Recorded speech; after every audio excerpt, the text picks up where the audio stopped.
आज का जो हमारा टॉपिक है ना, अच्छा अब हमने लास्ट क्लास के अंदर, अगर आप लोगों को पता हो कि हमने पूरी जो हॉस्पिटैलिटी है उसकी हमने हिस्ट्री देखी थी। और हमने देखा था कि ये हॉस्पिटैलिटी इंडस्ट्री है क्या, किस तरीके से ये वर्क करती है, इसके पास कौन कौन से सेक्टर्स होते हैं, जिसके अंदर हमने बात की थी ट्रैवल एंड टूरिज्म की, जिसके अंदर हमने बात की थी होटल इंडस्ट्री की, देन हमने ट्रांसपोर्टेशन की भी बात की थी, देन हमने इसमें रिटेल आउटलेट्स वगैरह की भी बात की थी। तो हमने काफी डिटेल के अंदर हॉस्पिटैलिटी इंडस्ट्री की बेसिक्स को देखा था। अब हम इसकी मैनेजमेंट की तरफ जा रहे हैं कि अब हम अपनी इंडस्ट्री के अंदर या हम अपने अंदर वो जो हॉस्पिटैलिटी है उसको किस तरीके से मैनेज करेंगे अपने बिजनेस के अंदर। खास तौर पे क्योंकि हमारा जो कोर सब्जेक्ट है वो हमारा है ही रेस्टोरेंट मैनेजमेंट, तो हम ज़्यादातर कोशिश करेंगे कि रेलेवेंट एग्जाम्पल्स हम अपने रेस्टोरेंट्स के हिसाब से इन्हें, ताकि समझने में भी आसानी हो और उसकी इम्प्लीमेंटेशन भी, फिर आप जब आपको समझ आ जाती है चीज़ तो इम्प्लीमेंटेशन भी बहुत ईजी हो जाती है। अच्छा, सबसे पहला इशू जो हमें सबसे पहले दिखेगा इस मैनेजमेंट के अंदर वो इसकी कैरेक्टरिस्टिक्स है। और वो कैरेक्टरिस्टिक्स क्या हैं? क्या? अच्छा देखिए, सबसे बड़ी प्रॉब्लम जो हम पाकिस्तान के अंदर खास तौर पे फेस कर रहे हैं ना, वो हमारी प्रॉब्लम है इस चीज की कि हमारा जो स्टाफ है जिसको हम काम करवा रहे हैं अपने पास, हम उसको सैलरी बहुत कम दे रहे हैं। अब उसके मल्टीपल फैक्टर्स के ऊपर हम नहीं जा रहे कि भाई क्यों कम दे रहे हैं, हमारी कंट्री के अंदर बिजनेस नहीं है, वो जो हमारे पास एम्प्लॉय आता है वो पढ़ा लिखा नहीं है, एक्स वाई जेड। अभी हम उस डिबेट पे जा ही नहीं रहे। हम एक पॉइंट की बात कर रहे हैं और हम एक फैक्ट की बात कर रहे हैं कि जो हमारे पास हमारा वर्कर है उसकी आप कह लें कि जो वेजेस है या उसकी जो सैलरी है हम उसको अप टू द मार्क नहीं देते। अच्छा, उसका नुकसान किसको होता है? उसका नुकसान हमें ऐसा फील होता है कि भाई हम किसी को कम सैलरी दे रहे तो हमारा फायदा हो रहा होगा। ठीक है, लेकिन ऐसा नहीं होता। जब आप इंडस्ट्रियल ग्रोथ की बात करते हैं ना, और जब आप एक सिर्फ आप ये मत देखें ना कि आप एक हॉस्पिटैलिटी सेक्टर के अंदर सिर्फ अपना रेस्टोरेंट चला रहे हैं, आप एक पूरी इंडस्ट्री को रन कर रहे होते हैं। और जब आप ऐसी चीजों में इन्वॉल्व हो जाते हैं लाइक के आप भी कम वेजेस देना शुरू कर देते हैं, आप बोलते हैं भाई मेरे जो कॉम्पिटिटर है या फलाना रेस्टोरेंट है या उस एरिया के अंदर जो रेस्टोरेंट है वो अपने स्टाफ को इतनी पर्टिकुलर सैलरी दे रहा है, मैं भी उसी सैलरी स्केल के अंदर रहूंगा, लाइक 15,000, 20,000, 25,000।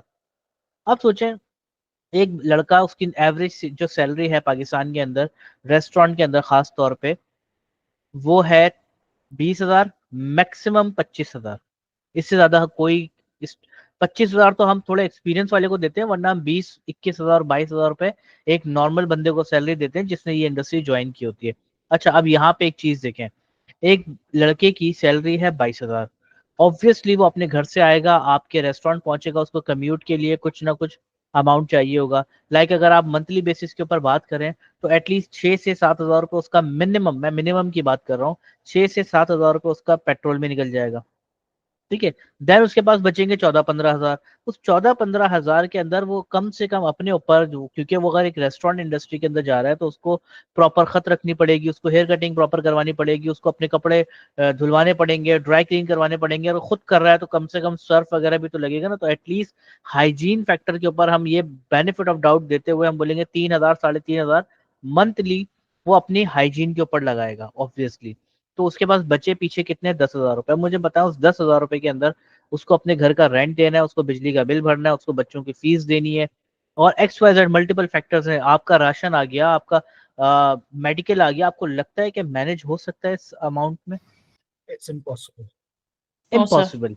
ठीक है, अच्छा अब चलें वो जैसे तैसे मैनेज कर रहा है, भले आप सोचे कि वो एक घर में चार कमाने वाले होंगे, वो अदर एक फैक्टर है।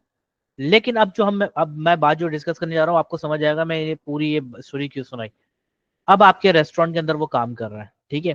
अब जब वो रेस्टोरेंट के अंदर काम कर रहा है और वो एक ऑर्डर टेकर है और एक गेस्ट आता है, एक कस्टमर आता है, उससे पूछता है कि ये स्टेक जो है ये कैसा है, क्योंकि उसको नहीं पता, उसने सिंपल मेन्यू देखा, उसने देखा 4,000 रुपए का स्टेक है, तो उसने बोला भाई 4,000 रुपए का स्टेक है, ऐसी खास बात क्या है इसके अंदर?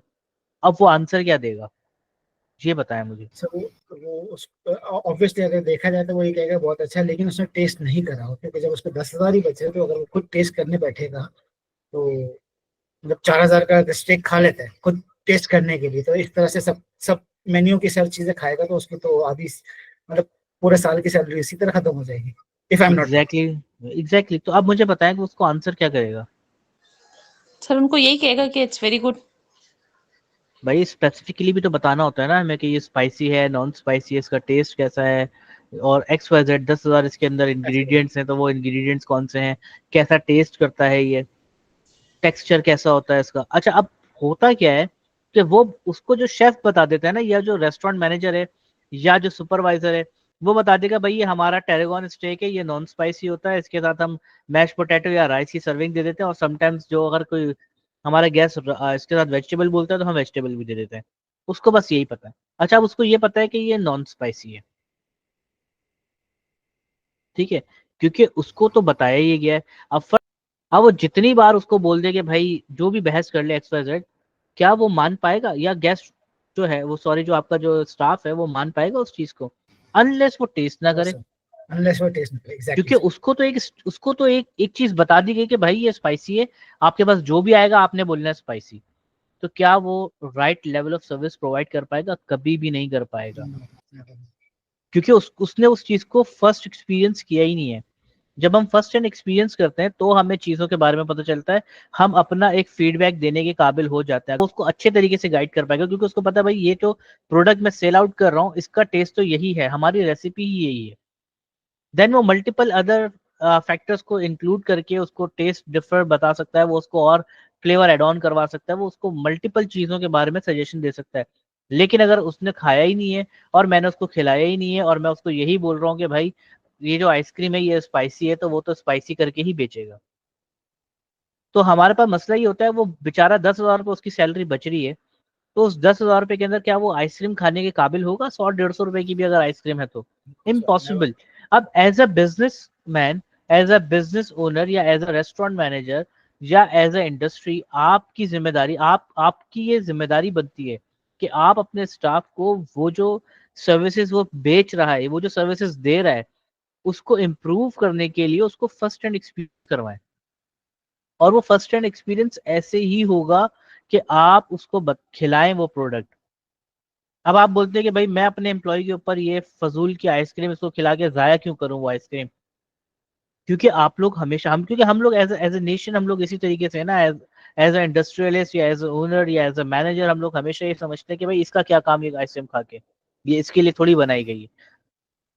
जब वो उस सर चीज वो को यूज ही नहीं करेगा, जी, इस्तेमाल ही नहीं करेगा, टेस्ट ही नहीं बिजनेस करेगा, उस कैसे चीज होगा को सर? एक्सपीरियंस ही नहीं करेगा, वो आगे से उसको ग्रो कैसे करवाएगा? ठीक एग्जैक्टली है। सर, वो क्योंकि और कस्टमर इसके तो अंदर उसकी कंप्लेन करके चला जाएगा, कस्टमर कंप्लेन करके चला जाएगा, तो आगे जाके 10 लोगों को बोलेगा उनके तो स्टाफ है बदतमीज है, वॉट नॉट बहुत सारी चीजें ऐड करेगा, तो कोई भी नहीं आएगा। हमें दस अच्छा रुपए अच्छा, बचाने अब के दूसरी चक्कर में चीज हम चले। 100 रुपए जाया कर देंगे। एग्जैक्टली अच्छा, अब चलें दूसरी चीज। पहली चीज तो टेस्ट का समझ आ गया, दूसरी चीज सर्विस। क्योंकि आपके रेस्टोरेंट के अंदर कस्टमर जो है आपका, वो दो चीजों के लिए आता है, एक फूड के लिए और एक सर्विस के लिए। और सर्विस के अंदर फिर एम्बियंस, थीम और ये सारी चीजें इंक्लूड हो जाती हैं। अब सर्विस पॉइंट ऑफ व्यू की बात करना है। चले उसको समझ आ गया आइसक्रीम मीठी होती है, उसने टेस्ट भी आपने उसको करवा दिया, ठीक है। लेकिन वो जो सर्विस एक्सपीरियंस है वो कैसे देंगे आप उसको? उसको किचन में बिठा के, या एक एक आप कह लें कि उसको एक कुर्सी पे बिठा के किचन के अंदर ही आप उसको एक नॉर्मल से कप के अंदर आइसक्रीम निकाल के देते हैं और बोलते हैं खा लो। उसने आइसक्रीम का टेस्ट तो कर लिया, लेकिन अब जो कस्टमर कंप्लेन कर रहा है, उसका क्या? वो जो कह रहा है कि भाई मुझे मजा नहीं आ रहा, आपका जो एसी है वो कूलिंग नहीं कर रहा। अब वो जो कंप्लेन कर रहा है कि भाई एसी सही नहीं चल रहा, या आपका स्टाफ सही तरीके से बात नहीं कर रहा, या ये जो आप कह लें कि सर्विस है आपकी बहुत स्लो है, मैंने आइसक्रीम मंगवाई थी, आइसक्रीम लाने में आपको 15 मिनट लगा दिया आपने, या 20 मिनट बाद आप मुझे आइसक्रीम लेके आ रहे हैं, इन चीजों का जवाब क्या है? इन चीजों को कैसे वो, मतलब कैसे आंसर कर सकता है? अगेन, आपको एक स्क्रिप्ट दे दी जाएगी, जैसे आप, अगर आप लोगों ने कभी कॉल सेंटर में काम किया है, खासतौर पे लड़के तो ये काम करते हैं आफ्टर 9 मैट्रिक। तो अब मैं जो आपसे बात कर रहा था सर्विस रिलेटेड, देखिए अभी आपको फूड रिलेटेड समझ आ गया, उसका टेस्ट वगैरह एक्सवाइडेड सारी चीजें। अब सर्विस रिलेटेड हम बात कर लेते हैं। भाई अब वो जो एसी खराब है, या एसी कूलिंग नहीं कर रहा, या वो जो आपका जो ऑर्डर टेकर है वो ऑर्डर तरीके से नहीं ले पा रहा, या वो जो सर्विंग है वो प्रॉपर टाइम पे नहीं कर पा रहा, वहाँ पे सफाई नहीं है, वहाँ का एनवायरनमेंट जो है वो इस तरीके से लग रहा है जैसे मछली बाजार है, ये सारी कंप्लेंट्स को आपका ऑर्डर टेकर या आपका स्टाफ कैसे रिजॉल्व करेगा? अब मिनट आपकी आ जाएगी, याद है वो पीडीसीए साइकिल लास्ट टाइम मैंने बताई थी आप लोगों को? जी तो वो पीडीसीए साइकिल हमेशा आप अपने दिमाग में रखिएगा, कंटिन्यूस इंप्रूवमेंट। और ये चीजें जो ये जो कैरेक्टरिस्टिक्स की हम बात कर रहे हैं, जो हमारी इंडस्ट्री फेस कर रही है, कितना इजी उसका आंसर है, लेकिन हम उस आंसर के ऊपर क्यों नहीं जाते? क्योंकि हमें पैसे दिख रहे होते हैं कि 10,000 20,000 मेरा महीने का एक्स्ट्रा लग जाएगा। अगर मैं मेरे पास 20 स्टाफ काम करता है और 20 स्टाफ की फैमिली को बुला लूंगा तो तकरीबन 100 लोग बन जाएंगे, और 100 लोगों को मुझे हर महीने आइसक्रीम फ्री में खिलानी पड़ जाएगी। एक आइसक्रीम की कॉस्ट 100 रुपए, तो मेरा महीने का तो 10,000 20,000 ऐसे ही लग गया। तो अब उस कॉस्ट से बचने के लिए मैं क्या करता हूँ, मैं अपनी सर्विसेज को सेक्रीफाइस कर देता हूँ। आप 1 महीना 2 महीना 3 महीना, मैं ये नहीं कह रहा कि आप पहले महीने ही ये सारी एक्टिविटीज शुरू करेंगे और पहले महीने ही आपकी रेस्टोरेंट की सारी सर्विस ठीक हो जाएगी। It take time. 1 महीना 2 महीने 3 महीने 4 महीने लगेंगे, देन आपको रिजल्ट्स आना शुरू हो जाएंगे। देन आपको पता चलेगा हाँ ओके, अब मेरा स्टाफ जो है उसको समझ आ रही है इन चीजों के बारे में, क्योंकि अब वो आपकी इंडस्ट्री के अंदर और आपके रेस्टोरेंट के अंदर वो एज अ उसको ओनरशिप लेना शुरू कर देगा। और ये ओनरशिप तभी लेगा जब उसको फील होना शुरू होगा कि जो मेरा ओनर है या जो मेरा मैनेजर है मेरा ख्याल कर रहा है, मेरी डेवलपमेंट देख रहा है, मेरी ग्रोथ देख रहा है, मुझे एजुकेट कर रहा है, मुझे ट्रेन कर रहा है। मुझे अगर इसके साथ मैंने 1 साल और लगा दिया या 2 साल और लगा दिए और मैं यहाँ से निकलूंगा तो मैं किसी और जगह जाके एज अ रेस्टोरेंट सुपरवाइजर लग सकता हूँ। अभी वो एक ऑर्डर टेकर है, लेकिन अगर उसको ऐसा फील हो रहा है, उसको ऐसा लग रहा है कि मैं अभी भी यहाँ पे ऑर्डर टेकर हूँ और 2 साल बाद भी मैं यहाँ ऑर्डर टेकर ही होऊंगा और मैं कुछ सीख नहीं रहा, तो आपको लगता है कि उसकी ओनरशिप आएगी उसके अंदर? कभी भी नहीं आएगी। तो हमें बिल्कुल फर्स्ट पॉइंट से लेके चीजों को चलना पड़ेगा सही करने में, तब कहीं जाके हमारी जो बिल्डिंग है वो सही बनेगी। ओके चले जी, फिर आज की क्लास हम यहीं तक रखते हैं, इंशाल्लाह फिर नेक्स्ट क्लास में मुलाकात करते हैं आज। Thank you sir. Okay, Allah Hafiz.